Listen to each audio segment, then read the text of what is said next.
some things that we see every day here at ClearPath, as far as how we help clients and the things that we see that we really can bring to their attention and hopefully help them with. What we're going to talk about today, things that we see commonly, is trust don't get funded.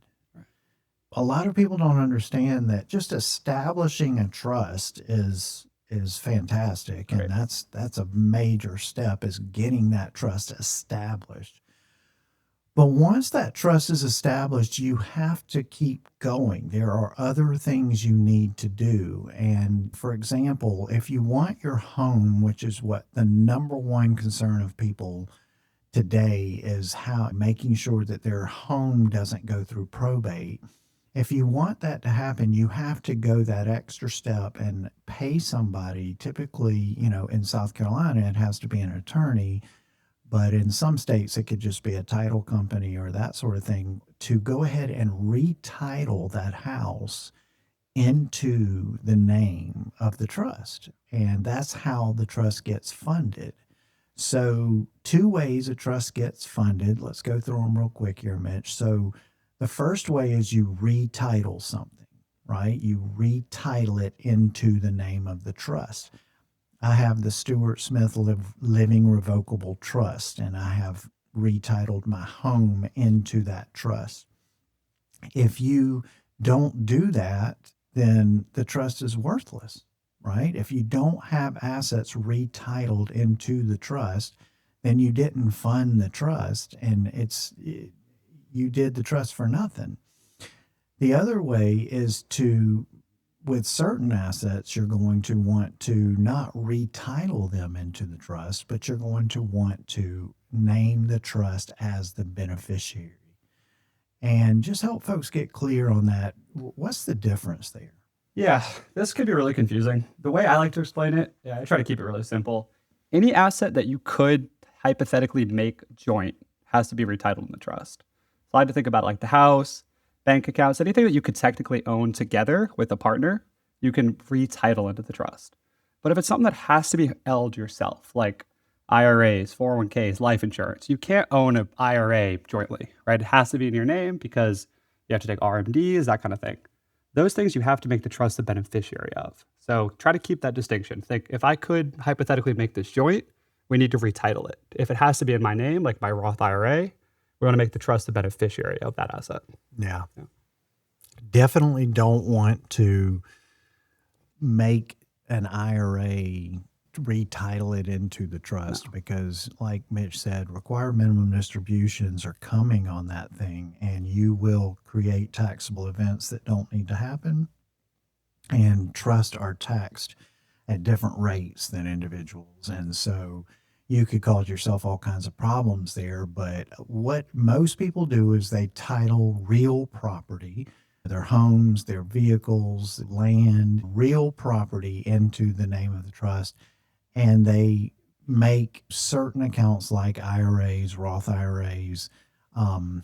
Those things will typically, like you say, the beneficiary will be the trust. Now, we get the question all the time. It's like, hey, I've already got the beneficiary's named on my IRA. Isn't that going to bypass probate anyway? And the answer is yes, it will.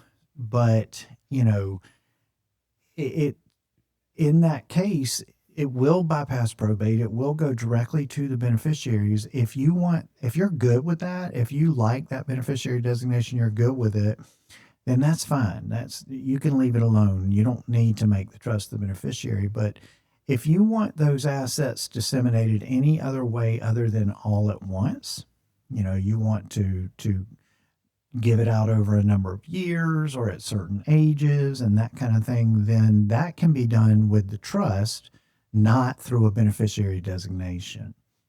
That's one reason why you might want to just go ahead and make the trust the beneficiary. The other thing that we see a lot of is people, they like to control everything from one place. It just makes everything clean. If you have the things titled in the trust that you want in the trust, like your home and your vehicles and all of that, and then you have the trust is beneficiary on everything else, and you change your mind about who you want your beneficiary to be, or you want to change the percentages, or you want to do this or that, that can all just be done from the trust. Yeah. And you don't have to go to each one of these accounts and try to remember every. And so that's just a clean way to kind of get things established. That's so important. I like to call the trust the ultimate beneficiary, because it's Yeah. like, how many times have we seen people think they've got that covered and they have an old 401k that they still have split between 4 people and they want to change it to 2? It's like, why go through the hassle of doing all that paperwork when you can just have everything funneled to the trust? You got the houses going in, you got all your IRAs, everything going into one place, and just change it right there. Makes life so much easier. Absolutely. One control point. So then, another thing that we see is trusts are out of date. Yeah. Right? Like these trusts need to be revisited from time to time. And a lot of times, if you have a trust that's 25 years old, a lot in the world has changed. And it might be the language, it might be, you just need to re-sign it, re-witness it, redate it, and just kind of re-verify, hey, this is still the way I feel 25 years later. Because if you don't, you're always opening the door to that trust being challenged somehow. And for someone to say, hey, this was 25 years old and I don't know that their wishes really stayed in that exact place for all that time. So, that can be an issue. Especially if it's coming from a different state. The biggest example we see is, in South Carolina, we don't have community property, but California and New York do, two of the biggest states in the country. Mm-hmm. So if you're coming from a different state where there's different property laws, like the community property law, which we don't have, definitely you need to get that updated. You need to get that done here in South Carolina if this is where you live. Hey, if you enjoyed what you heard today on our podcast, please tune in every week. And if you don't mind, drop us a like or subscribe to the channel. We'd really appreciate it. It helps us to get this great information out to more folks.